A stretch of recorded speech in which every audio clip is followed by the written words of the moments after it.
Bien, el culto en el Antiguo Testamento es prácticamente como repasar la forma de cómo el pueblo de Israel fue relacionándose con Dios en el proceso de la historia de la salvación, en el proceso que Dios acompañó a este pueblo, particularmente lo escrito, lo que está palpado. Sabemos que Dios acompaña a todos los seres humanos en todos los pueblos, pero que lo que está escrito del Dios que conocemos, del Dios que queremos, del Dios de Jesús, es sobre este pueblo de Israel, el pueblo hebreo. Entonces, la experiencia humana sabemos que es una experiencia que suscita el deseo de lo infinito y que ese deseo de lo infinito, pues, es un aspecto esencial y temporal, pero que el humano siempre busca algo. Y en este caso lo que estamos buscando o lo que busca el ser humano es lo trascendente, que es la salvación. Nosotros le llamamos salvación, otras culturas le podrán llamar iluminación o cualquier otro tipo de nombre que le den, pero nosotros en particular le llamamos salvación, dar salud, pues integral a todos los seres humanos. Entonces, frente a esta experiencia, pues está la necesidad de relacionarse con Dios, que eso nos da la oportunidad en la religión. La religión quiere decir religarse, relacionarse con Dios. Y para eso, para que nos relacionemos con Dios, está lo que se llama liturgia, que es una forma de expresar esa comunicación con Dios, con ese infinito que, que nosotros tenemos, que nosotros sentimos, que nos llena y nos alegra. Y luego, pues, como decíamos, el pueblo de Israel fue el pueblo escogido, no por ser el mejor, sino porque se abrió a esa experiencia divina, se ha abierto a esa experiencia divina y que es un pueblo que ha caminado con esta idea de Dios a través del tiempo, a través de sus momentos, de sus etapas, ha caminado con este Dios que han sentido la experiencia de liberación, que han sentido la experiencia de acompañamiento, de cercanía, también la experiencia cultural. Entonces, el pueblo de Israel ha sentido eso y por eso le rinde culto importante a este Dios que nosotros pues también conocemos. Desde sus inicios, desde que eran pequeños grupos y luego en la tierra prometida o en Cana se une y comienza lo que es una nueva nación, el pueblo de Israel. Entonces, esta pequeña nación, que es un pueblo de esclavos, ya sea en Egipto, ya sea en el desierto, ya sea en otros ambientes, en ambientes distintos de Egipto, y que se han unido para ser un pueblo de escogido o un pueblo que quiere seguir la idea y el propósito de este Yahvé, de este trascendente, de este Dios, pues han sentido algo de paz y liberación de él. Entonces, se le presentan a este pueblo desde su raíz valores culturales que van de acuerdo a este único Dios. La cultura de ese pueblo va a ser de acuerdo a esa voluntad divina o a esa voluntad del que Dios quiere para todos los seres humanos. Entonces ellos fueron los que comenzaron como modelo, pero como un modelo porque hay algo escrito, hay algo palpable. Los demás pueblos también tienen la experiencia de Dios, tienen sus escrituras, pero el Dios que nosotros creemos en Yahvé, la escritura que tenemos o la historia que tenemos es de este pueblo. Entonces, ¿cómo fue el proceso litúrgico de este pueblo? El proceso de dejarse acompañar por Dios.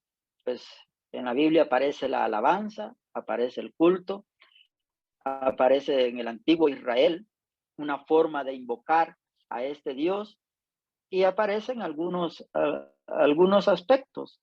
Desde el inicio, desde el Génesis, nosotros vemos que la primera vez que se le nombra o que se dice el nombre a este Dios, a Yahvé, pues fue el tercer hijo de Adán, de Adán y Eva.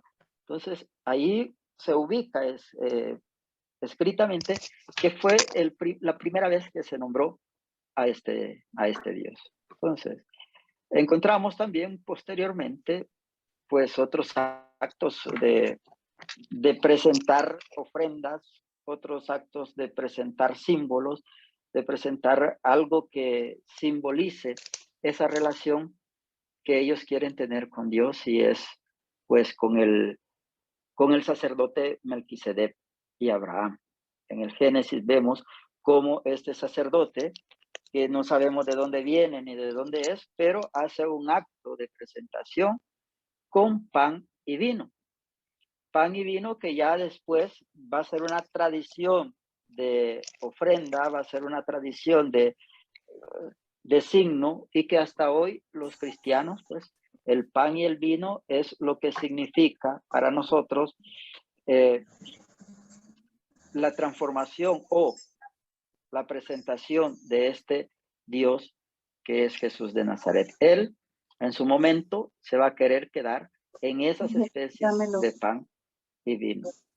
Entonces decíamos que hay muchas formas de manifestar esa relación entre Dios y los hombres, y que el pueblo de Israel pues había encontrado esta manera en cuanto a los signos y a los sacrificios. Estamos en el apartado de los sacrificios, que como pues hacían este tipo de sacrificios, ya sea con animales, y hubo un tiempo que también con personas, con el primogénito. Pero esto es traído tal vez de las culturas vecinas o de los pueblos vecinos, que creían que sacrificando al primogénito, pues agradaban a sus dioses. Pero el Dios de nosotros, el Dios de Israel, el Dios de Abraham, no quiere sacrificios humanos. No quiere este tipo de sacrificios, y por eso se pone el acontecimiento de Isaac y Abraham, en donde Dios detiene a Abraham que no sacrifique a Isaac. Entonces, Dios se presenta como aquel que no está de acuerdo con los sacrificios humanos. Entonces están los sacrificios de animales. Si hay que ofrecerle algo a Dios, tiene que ser algo bueno, tiene que ser lo mejor, lo más grande. Ya está la idea de que Él ha hecho todo, de que Él nos ha dado todo. Entonces, si de Él proviene todo, tenemos que darle lo mejor.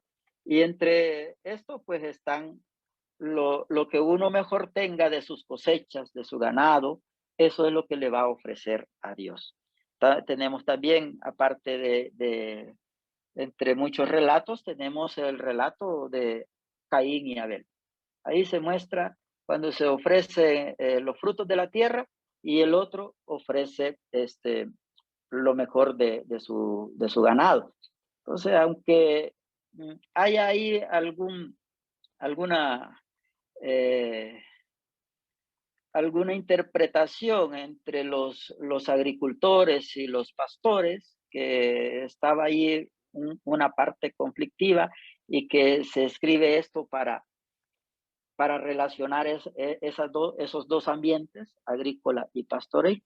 Pero lo que sí es cierto que ese ofrecimiento no lo pide Dios como que Él lo necesita, sino que es una acción de gracias que el ser humano da por los bienes de la tierra, por los bienes que Dios le ha prestado.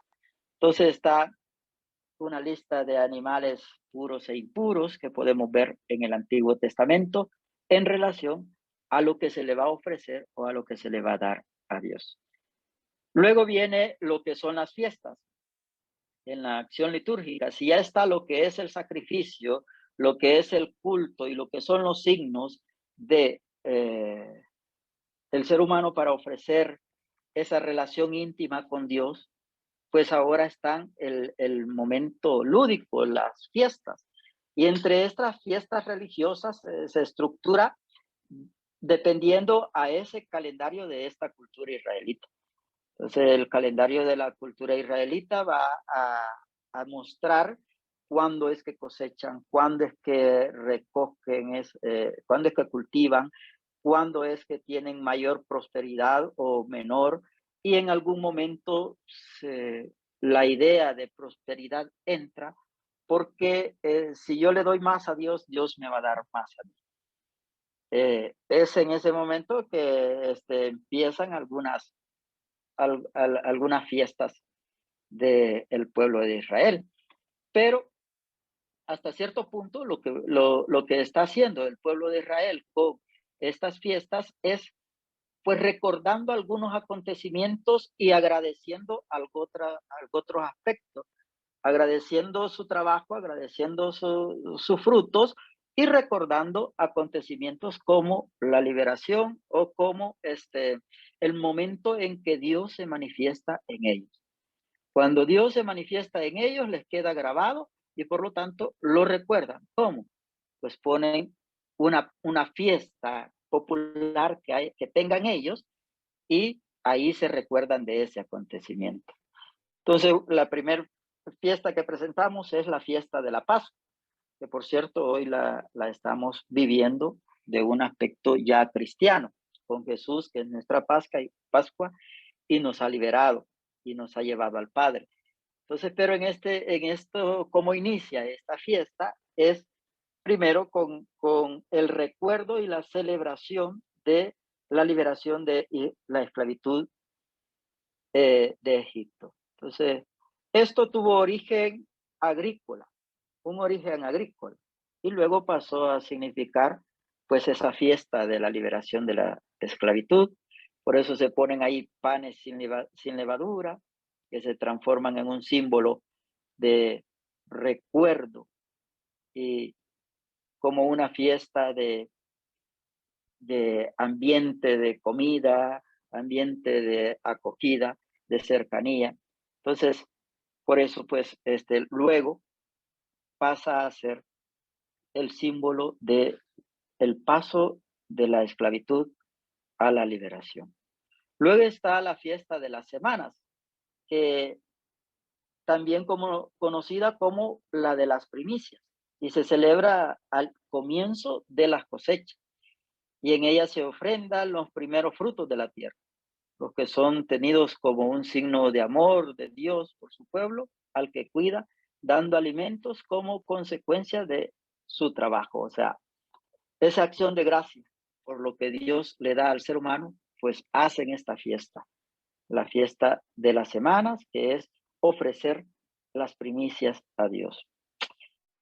Y está la fiesta de las tiendas o los tabernáculos. Y esta fiesta pues se celebra al finalizar la cosecha, lo que se adquiere la significación de recordar el periodo de Israel en el desierto.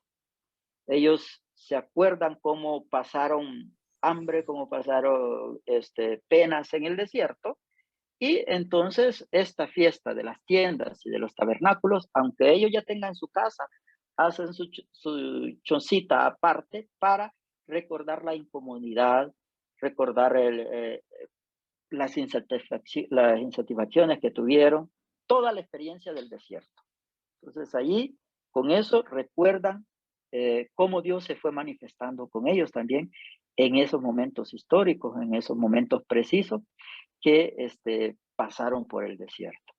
Entonces, estas fiestas llenas de alegría y gratitud por los bienes recibidos son fiestas de peregrinación y todo judío sano y pudiente debería peregrinar al templo al menos una vez al año en alguna de estas fiestas para llevar las ofrendas de gratitud, también llevadas y llevar aquellas de los que no podían ir por alguna razón, enfermedad, ancianidad o cualquier tipo de razón, que no podían, pues llevan también las de ellos para ofrecérselas en algún momento o en el tiempo que toca esa fiesta a Dios.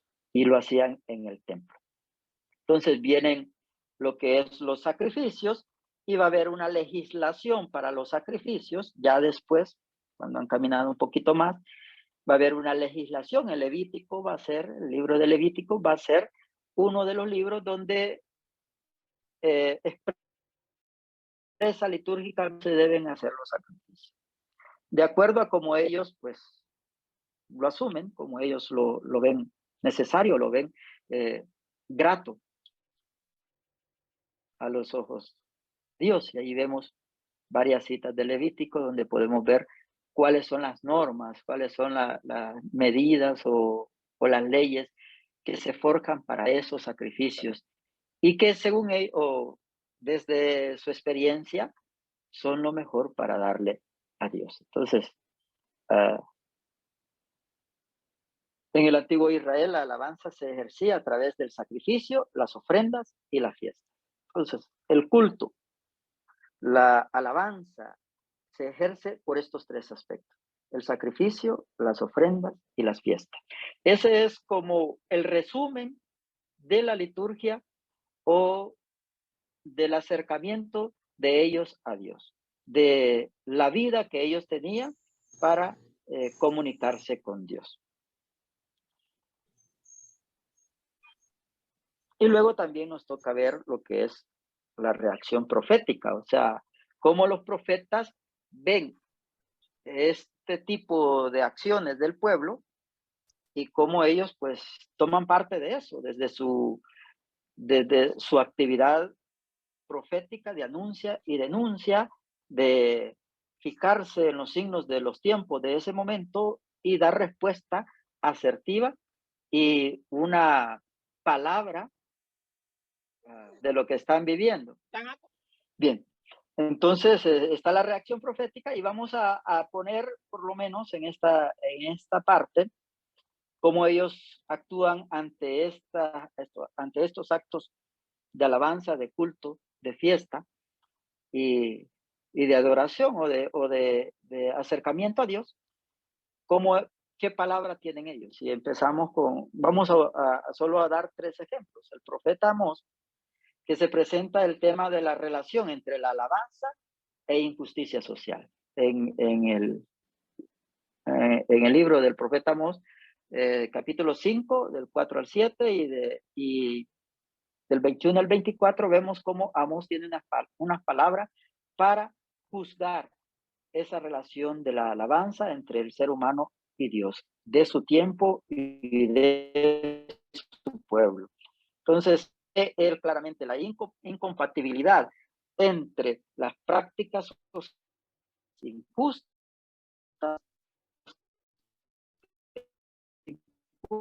en dar a Dios algo justo.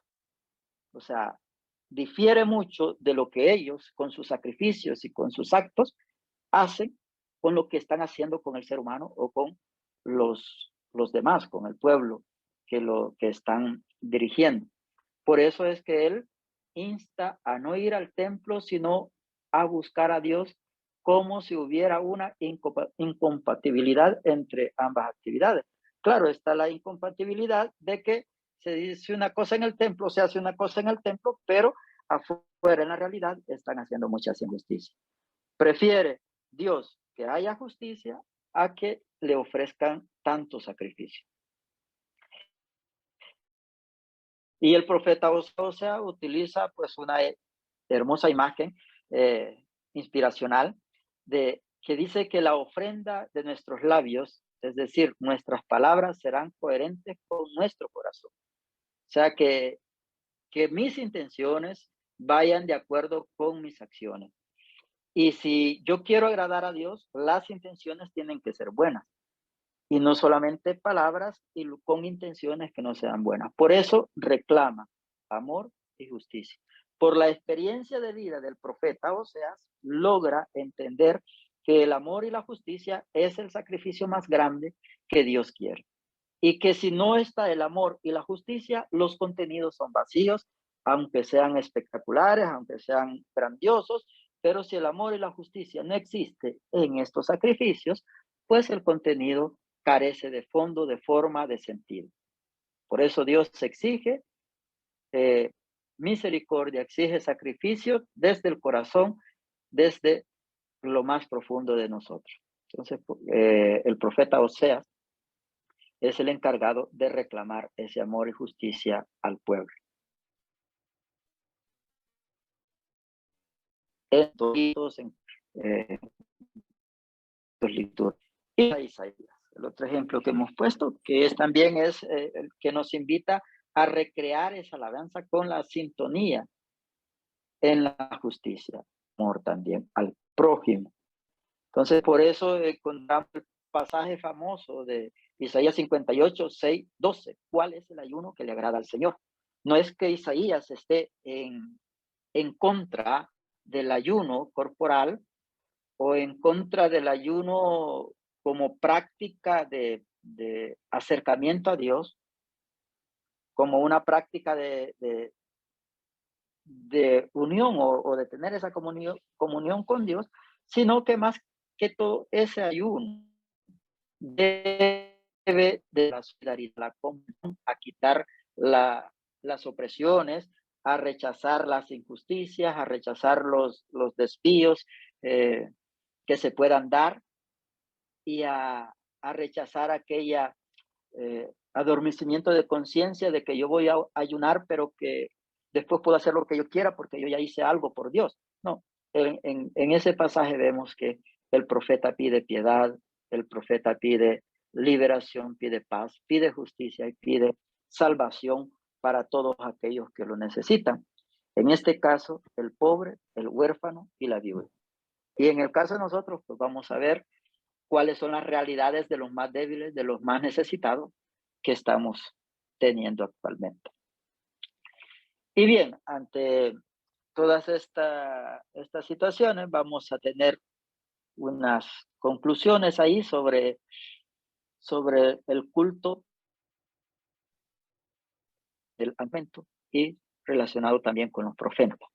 La primera es que la alabanza no fue nunca una expresión inmóvil, o sea, que era una sola cosa como algo que no se podía cambiar ni mover, sino que se modificaba de acuerdo a los tiempos y las necesidades de expresión de la comunidad de fe.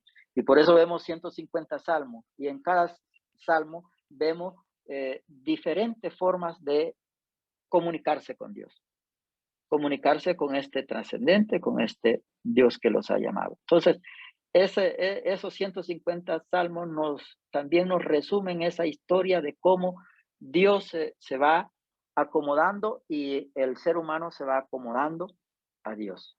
No es una cosa que va a ser fija para siempre, sino tiene sus momentos distintos en cada etapa de la vida y en cada etapa de la historia que van pasando. Y que la segunda, que hubo en el pasado y aún hoy la tendencia a asumir que las formas litúrgicas son fijas, en especial atribuyéndoles a una larga tradición y antigüedad. Cuando se dice aquí que hay una tendencia a asumir eso, es por ejemplo que está el peligro de creer que así como se hizo ayer, así se va a hacer mañana y así se va a hacer siempre. Está esa tentación desde el pasado de querer hacer lo que se ha hecho nada más. Pero como dice la primera conclusión, pues las expresiones no son fijas, sino que se pueden ir cambiando de acuerdo a la realidad y de acuerdo a lo que estemos viviendo. Y la otra, pues, que la búsqueda permanente, hay una búsqueda permanente de nueva forma que respondieran a nuevos desafíos. Eso, nosotros también, tanto como el pueblo de Israel, ha tenido esa búsqueda de responder a lo que se nos está presentando actualmente, a lo que tenemos enfrente en la realidad. Bien, ahora la otra parte es,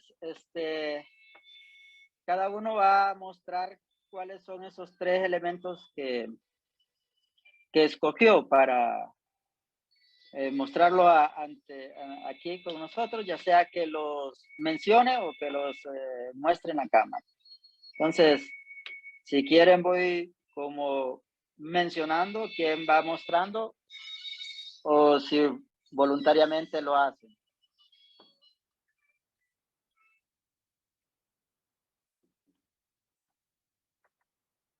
Bien. Voy a mencionar los tres que acá cogimos en concepto con mi esposa, sería Ok. ofrenda, Ujú. alabanza y la celebración de la fiesta, ejemplo, la Pascua del Señor. Ok. Muy bien. ¿Alguien más?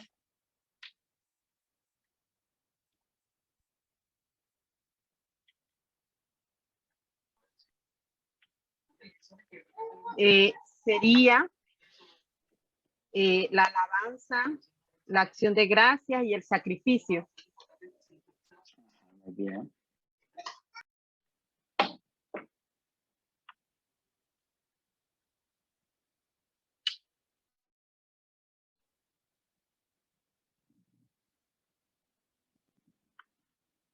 ¿Algo otra que se anime?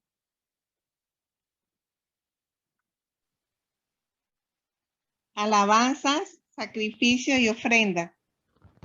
Ah, muy bien.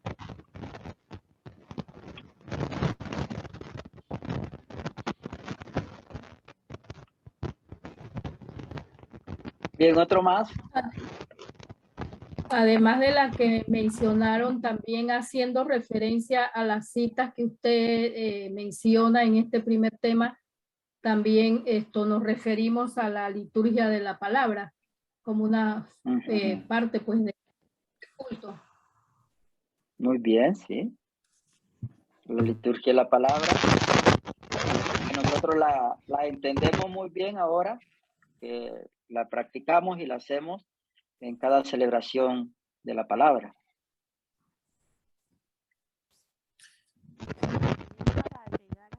Tenía la alabanza, pero la alabanza en el Antiguo Testamento, pues la alabanza era a través de los sacrificios y la fiesta.